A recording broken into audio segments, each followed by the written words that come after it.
Okay, we're going to wrap up part 3, and I'm going to show you some more paperwork, and then I'm going to show you some stuff from my trial, so you can see where the Fed set me up, and, well, why you're helping them, Kirk.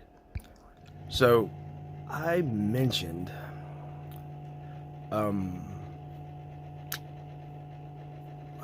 Lakeland, Florida.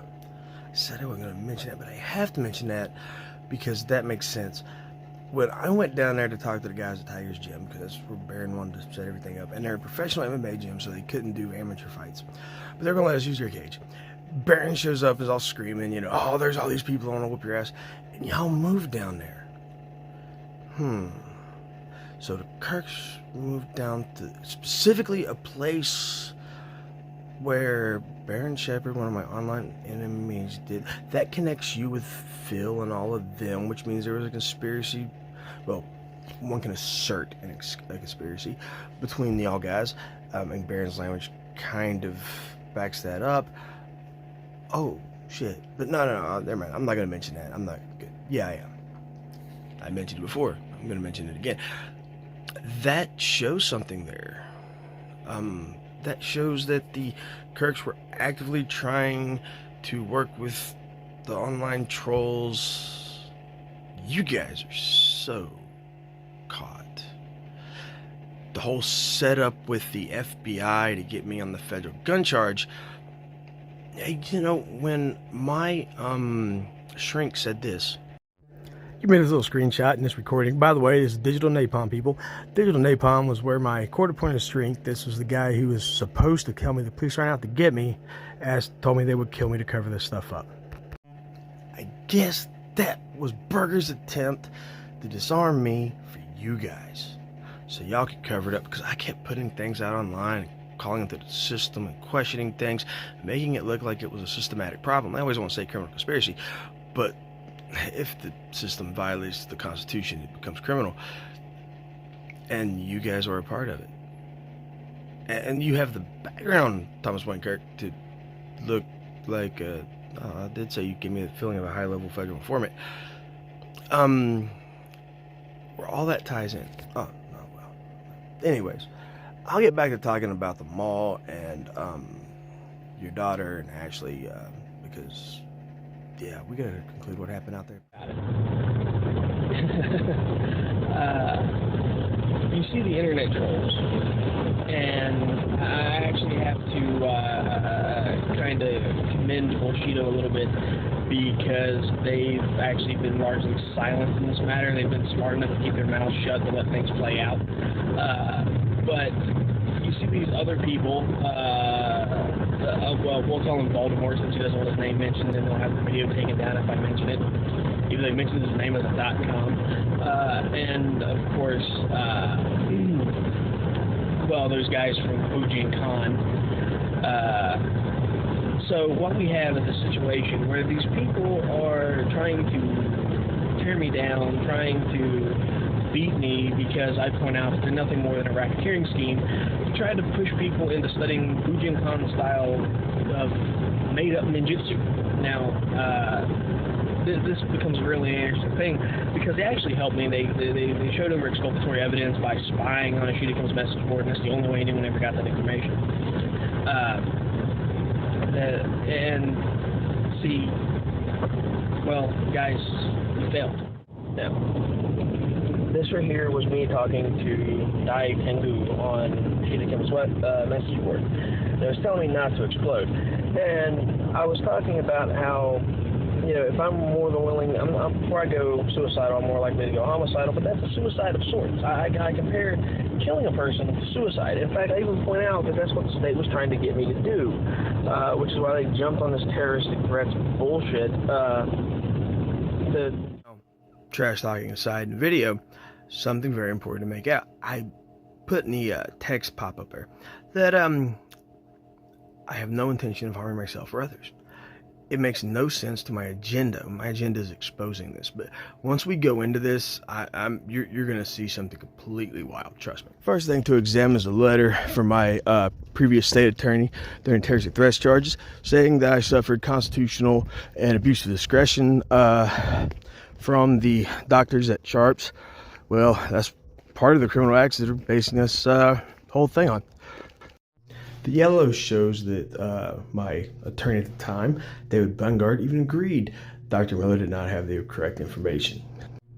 The red underline shows another conflicting issue, and that Dr. Miller thought that the information in the reports was current and they were actually out of date, with some of it being dismissed, especially the child porn charges.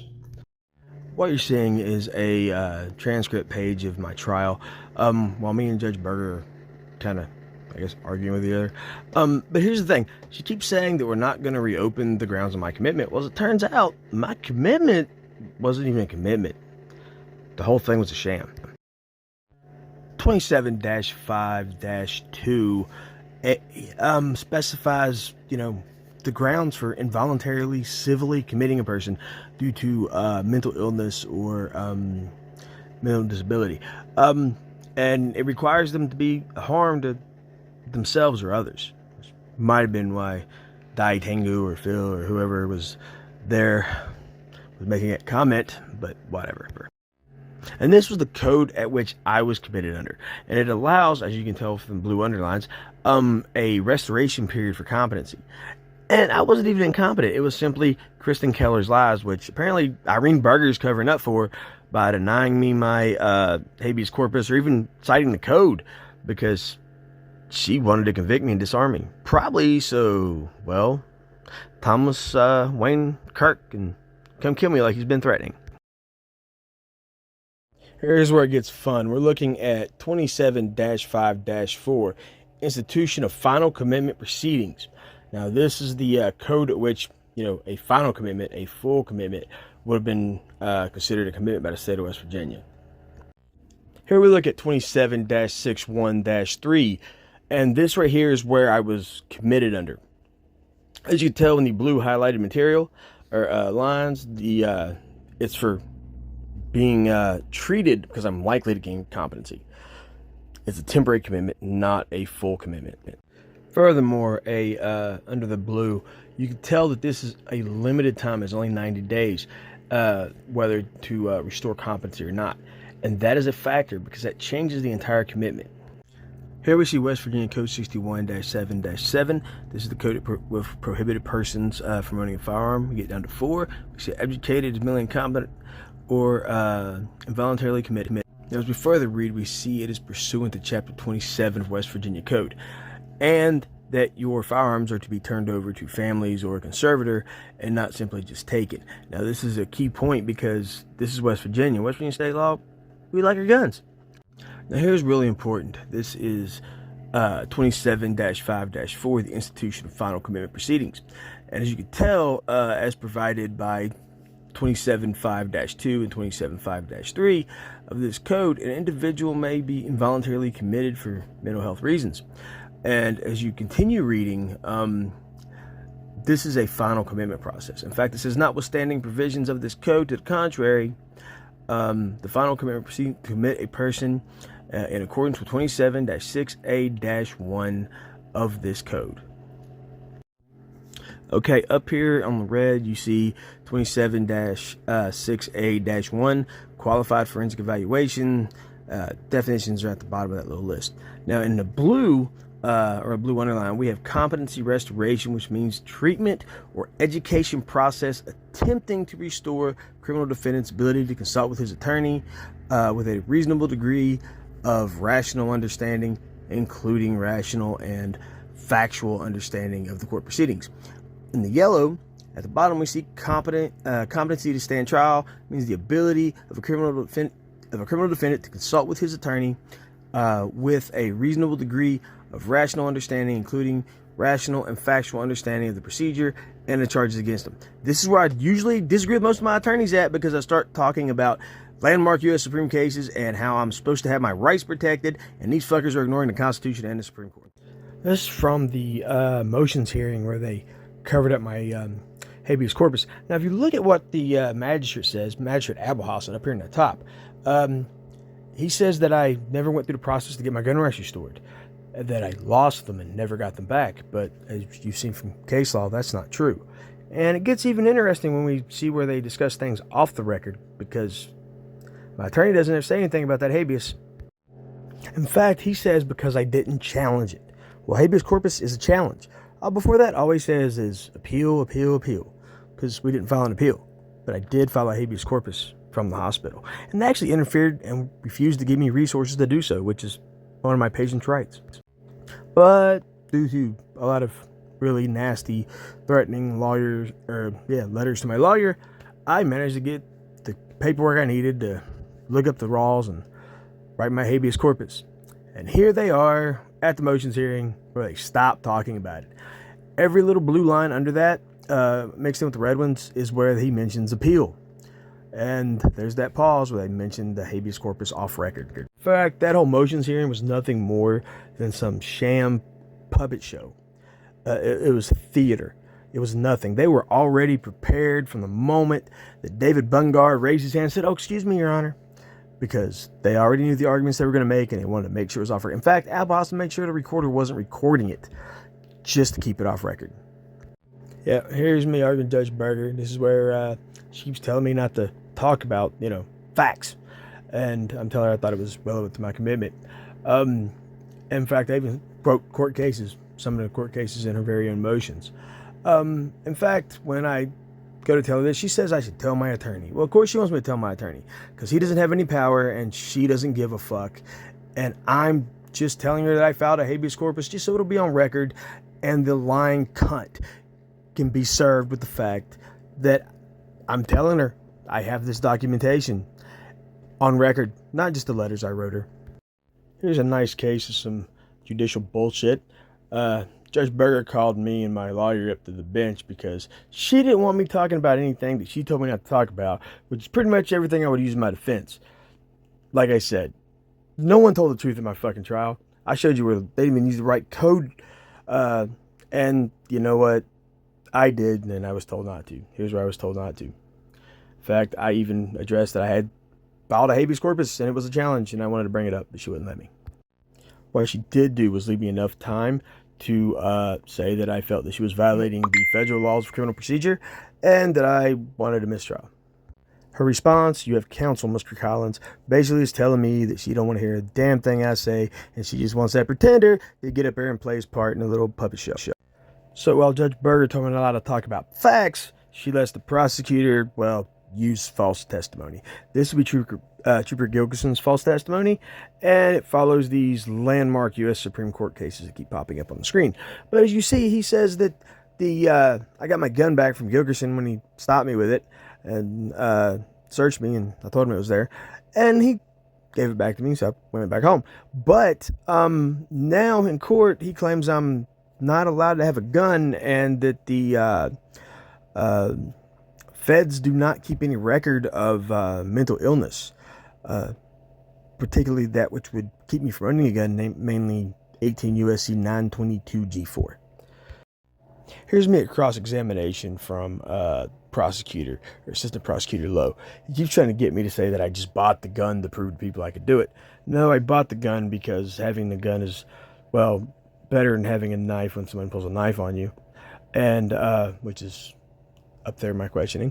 Here's the thing. I was involuntarily committed in violation of the law, and I wasn't even committed to a degree that it actually prohibited me from owning a gun. So to have someone trying to prove that I'm insane or trying to make me insane when I'm talking about police corruption and all this other stuff that I've shown, the gun would have, was more important to proving how sane I was. Of course, it's hard to imagine that a sane person would actually put themselves in a position to be arrested for child porn charges with no child porn on their computer, but you've seen the recording of me and Lieutenant Deeds, and I'll do what I got to protect my little cousin from whatever Thomas Keller was doing. Anyways, they sure don't like it when I quote West Virginia Code. Here you see me and the prosecutor asked if I was happy to be there, rather than answering his questions, no, so he could make up something. I told him I tried to file a habeas corpus and bring up the appeal. And again, you see, also you try to get out. I filed a habeas corpus. I keep trying to address the fact that I filed court proceedings, and those court proceedings shows that my commitment was not the type of commitment which would have barred me from owning a firearm, or that the prosecutor had falsified evidence. But Judge Berger, as you can see when he objects, she is continuously preventing me from being able to testify to the truth, the whole truth, and nothing but the truth. So if I can only testify to a partial truth, they want me to lie, right? They can't operate without a script. Mr. Lowe continuously asks me questions and objects to any answer that is not to his liking. For example, especially right there in the middle, he asked me about why I answered no to question 11F, whether I've been committed to a mental institution. And I tried to explain to him that by state law, I wasn't prohibited from running a gun, and then he objected. When he asked me about the lawsuit against Kristen Keller, when I responded it was about falsifying evidence, again, he objected. Always trying to avoid the actual reasons for me doing things and trying to make everything else into anything other than the fact that she had falsified evidence and had me involuntarily committed to sharps in violation of my rights in the Constitution. Here is 27-5-9, Rights of Patients. Subsection A talks about no person may be deprived of any right, civil right, and they go through a long list, but this would include my firearms rights. And when you get down here to the blue underlined portion, it says, but a person who has been adjudged incompetent pursuant to Article 11 of this chapter and who has not been restored to legal competency may be deprived of such rights. That is not the article at which I was committed under, showing again that my commitment was not of the type to deprive me of my rights. But Judge Berger is not concerned with that. She's concerned with covering it for Kristen Keller's falsified evidence by not giving Dr. Miller the statutory required evidence to do a proper evaluation. She created false evidence through Dr. Miller's report by proxy. Okay, this is 27-5-4, institutional final commitment, commitment proceedings. Now, at the top, you see it all falls under 27-5-2 and 27-5-3. At the bottom, you see a mention of 27-6A-1, etc. That was where I was committed. That was what I was committed under. Okay, again here, you see the words final, involuntary final civil commitment. This is where I lose my gun rights, but I never got that. I was released as competent to stand trial, and we're going to continue to look at looking at the full paragraph of subsection B. Again, you see that the final commitment process spins off or can spin off 27-6A-1, which is what this section covers, but it is not specifically within that section. Here in subsection C, we go into the oath and contents that the person makes for the final commitment process. All this would apply except to persons sought to be committed as provided in 27-6A-1, etc. sequence. And I'll get to that in a moment, but as you can tell, all of this right here is the actual process for it, and all this is rooted in 27-5-3 and -4.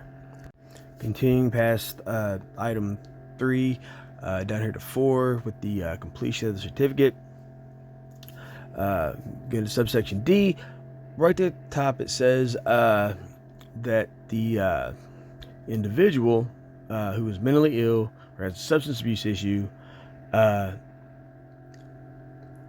the individual is likely to cause serious harm to self or others, and request continued commitment and treatment, should be hospitalized.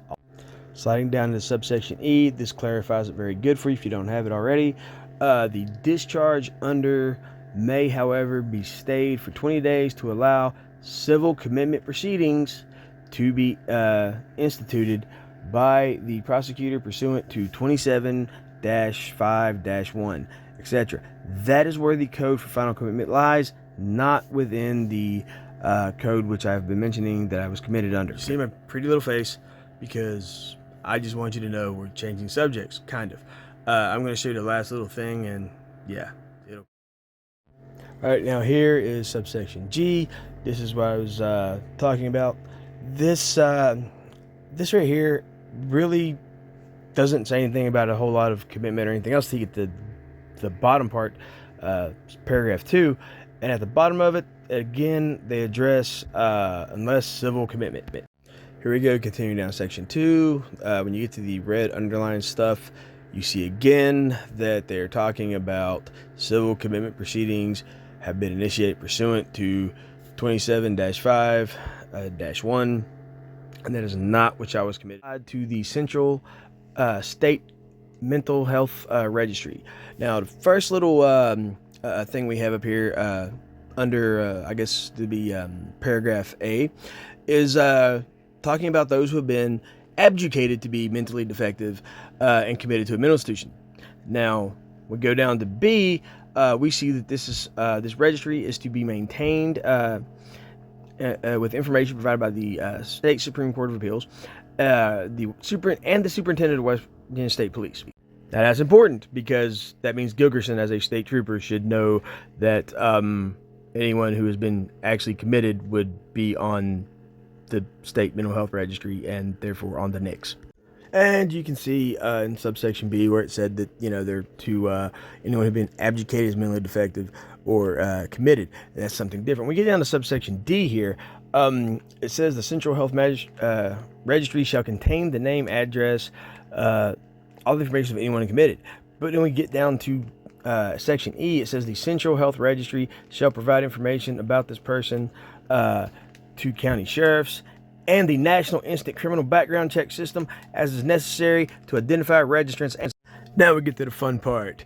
61-7A-4 confidentiality limits and use of registry information. Right here under subsection A, it says the Superintendent of State Police, the Secretary of the Department of Health and Human Resources, Circuit Court clerks, and the Administrator of the Supreme Court of Appeals may provide the the Central Health Mental Health Registry and the National Instant Criminal Background Check System established pursuant to Section 103, subsection D of the Brady Handgun Violence Prevention Act, 18 U.S.C. 922. That person, one, which has been involuntarily committed to a mental institution, under blue, just because that's me, in the category of what they're claiming, but that's not what my commitment was about. It was a temporary commitment to regain competency based on the fact that, Kristen Keller lied, and they were all trying to cover it up, all the way up to the 4th Circuit clerks. In fact, 18 U.S.C. 927, effect on state law, says that unless state law doesn't have it and federal law does, federal law can't trump state law in regard of how they want to manage commitments, and that means I was never committed to lose firearms rights. Fuck you, Phil. Another little federal law kick in the teeth. 28 U.S.C. 1738, state and territorial statutes, judicial proceedings, full faith and credit. Basically, this is in the Constitution that any state law or ruling has the full faith and credit of the United States of America, which means trying to commit me based on what your opinion of fucking shit is because you don't like me because I'm an asshole means you're wrong. Unless you can, show something that proves commitment in some sort of way, register on the mental health, state mental health registry, which I wasn't, or not being able to pass the National Instant Criminal Background Check System, which a narcissist hates the most.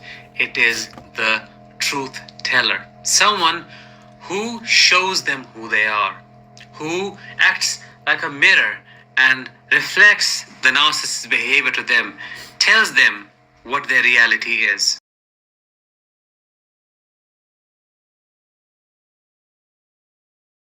Alright, fuck it. You guys have caused me to take the mask off. Really.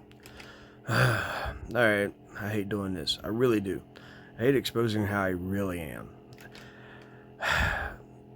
I don't try to be a manipulative son of a bitch, but I can be a manipulative son of a bitch.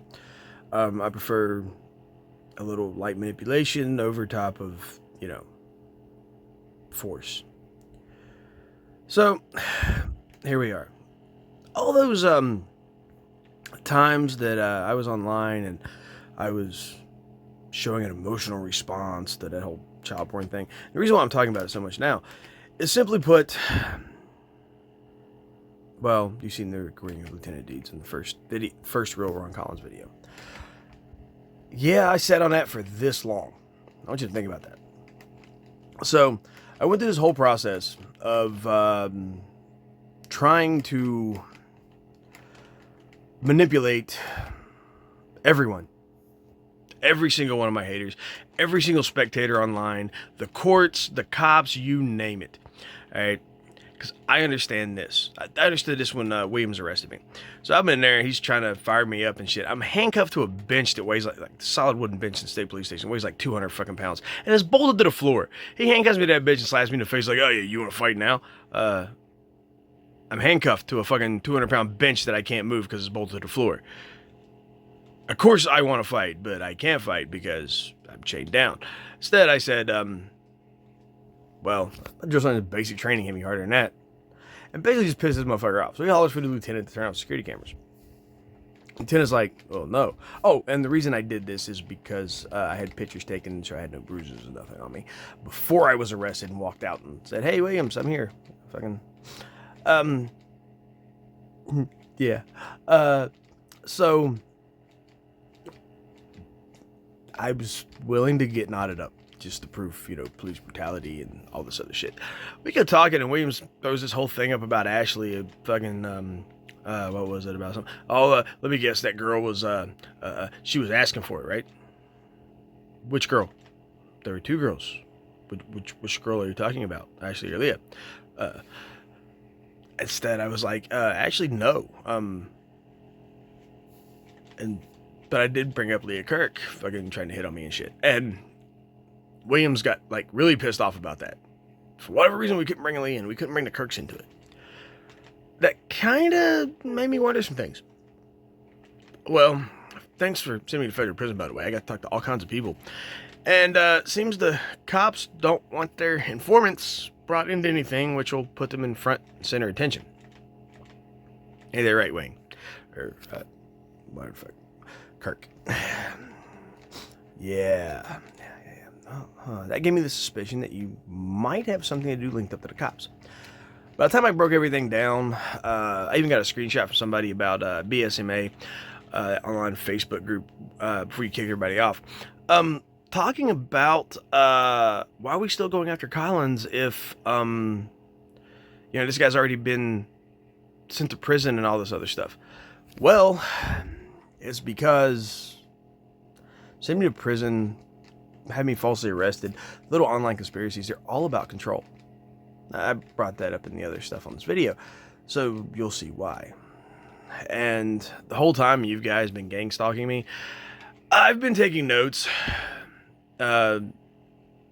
associations, connections, stuff like that. That's why I basically write everybody off as federal informants or some sort of police informant, because, well, even the people that are trying to help Thomas Wayne Kirk, because of all the bullshit they're telling, y'all guys don't realize he's an informant, so you're an informant by proxy. And fuck you all, pretty much. Well, here we see Leah Kirk responding to the second real Ron Collins video.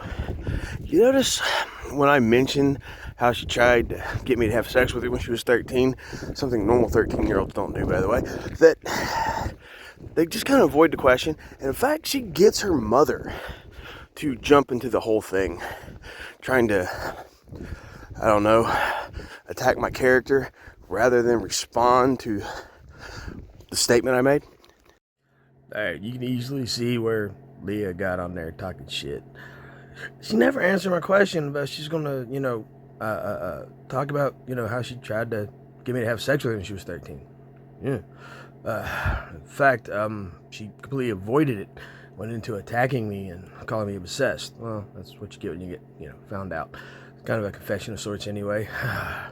The fact that Amanda got on there, within minutes of me pointing that out, just goes to show that she lives at home with her parents. Oh, well. Now. So, yeah, okay. I was smoking weed with them. That's true. They're weed, so whatever. I'm trying to be the cool adult. Shouldn't have, but. So, here's what we're going to get into. That whole setup. See, I don't think Thomas Wayne Kirk was all that mad about me being there. I think the whole thing was a setup by him. I think he's more upset that I didn't sleep with his daughter. In fact, it kind of looks almost like pandering your underage child.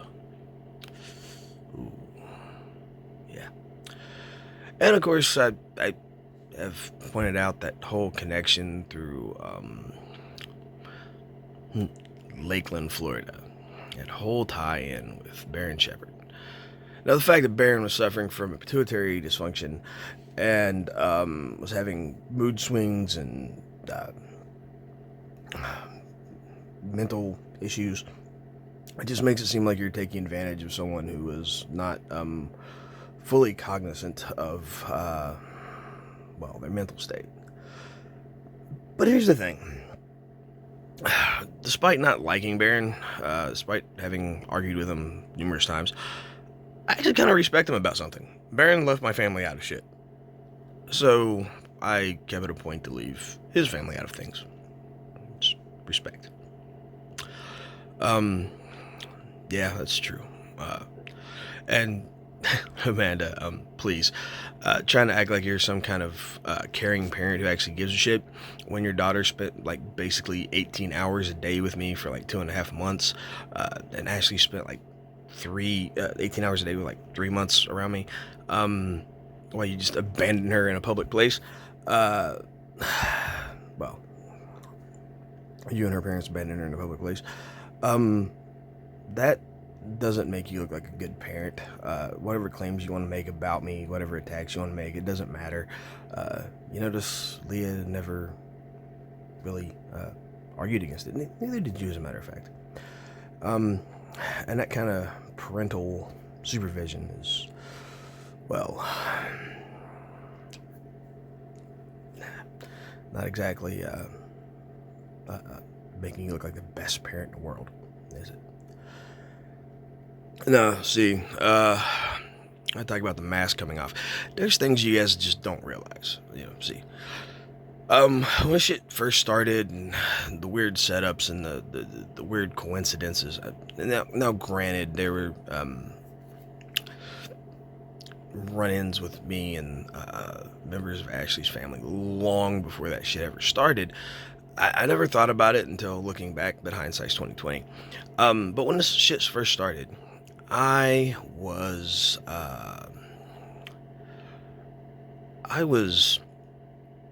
started my little plotting, planning, shit like that way back when, like Carol Canterbury's. Carol Canterbury had been someone who had allowed the cops to tap her phone and ratted out my cousins and her stepdad when they were selling coke. And, yeah. So, I already knew where to go for that. See, when I said I manipulated everyone, manipulated the entire internet, everything, you gotta understand, I didn't lie to anyone. I let what you thought was all the facts, what you thought was all the evidence, convince you of what was really there. You never seen the Lieutenant Deeds video. I never showed that. I never played that hand. I saved it. I waited. I let all the bad press surround me, all the rumors, all the innuendo, all the hatred, because that will attract more attention than anything else. Hate on me, talk shit, go ahead. Do it. But you know what? I don't care. See, I'm not... my image of myself, it doesn't come from you all. I'm internally guided. I know who the fuck I am. That's something I keep within myself. That self-definition, that regulation of what I think is right or wrong. Sometimes I do the right things for the wrong reasons. Sometimes I do the wrong things for the right reasons. We all do. I'm not going to hash or explain myself. I don't need to. I don't care to. In fact, I would much rather you misunderstand me, or you not understand me at all, than have you to understand me. It's a simple matter. I simply don't like being put in a petri dish or studied or inspected or whatever. This is why I hate shrinks. Always wanting to classify you, put you in some little box. Quite simply put, I don't give a fuck about you. I give a fuck about your opinion. I'm putting all this out here for a reason. Just like I did with all that evidence, that 20 minutes of bullshit you sat through, listening to the laws and all the stuff the feds neglected to actually bring up and everything else. I did that for a reason. Very practical reason. I'm not going to fight the feds. If they want to clear up the fact that they were caught fabricating evidence, caught lying, Gilgerson was caught lying, all that other stuff, that is on them. They have to fix it. I'm not going to bother. But in the meantime, anyone who has that prosecutor, anyone who has Gilgerson or Bullard or Viep or any of them on their case can say, hey, you know what? They were on this case and they all lied and fabricated evidence. Anyone who has Judge Berger or Magistrate Abelhausen or, you know, those three fucking Fourth Circuit appeals judges that I brought up can say, hey, here's a public record of where they fucked up and where they denied evidence and ignored things. I'm going to show you something. This is something I sent to the Fourth Circuit. I basically told them exactly what the fuck I thought. Now, 20 years of me being the crazy, violent terrorist and all the other fucking labels y'all thrown at me. What have I really done wrong? How many of these cases have actually stuck to me? Think about that. I just proved that the worst one was bullshit that Lieutenant Deeds and the state police made up for no other reason than to protect an actual child molester. Oh, yeah.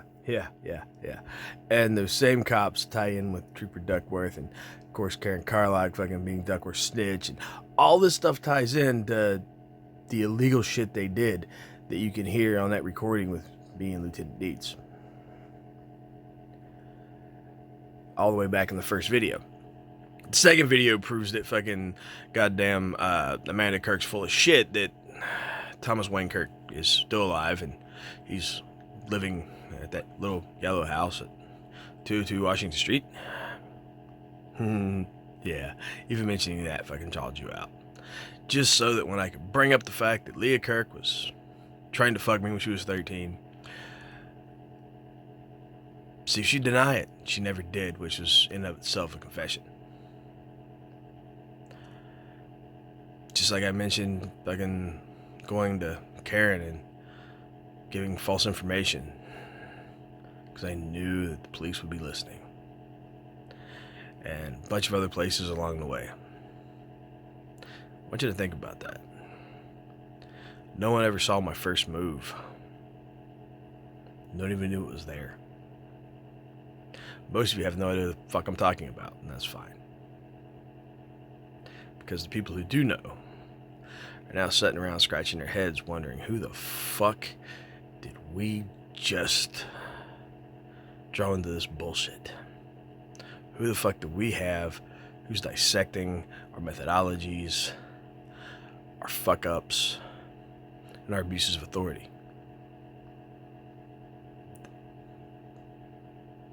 And you know what? Just like I told the Fourth Circuit, just like I'm going to show you guys.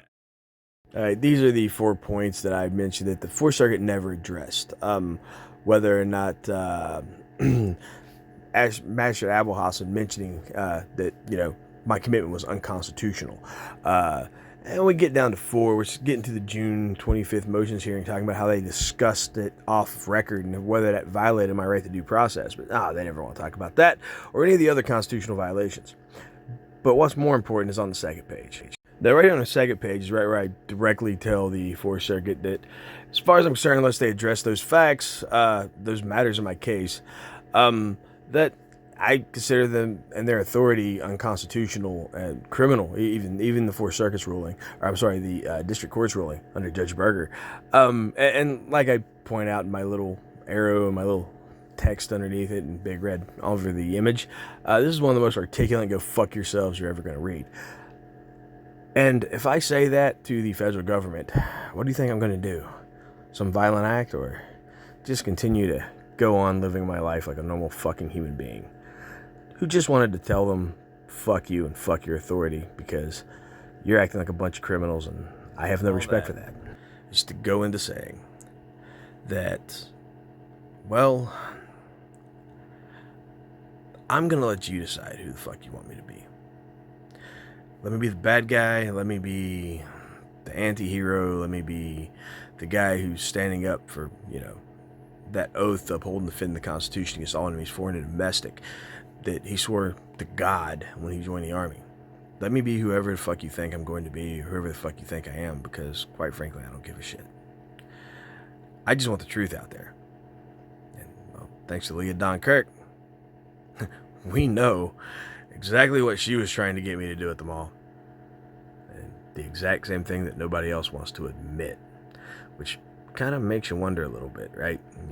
Why those guys like Baron Shepard and Don Rowley and Phil Elmore were, well, why they were protecting those kinds of people? Just because they didn't like me.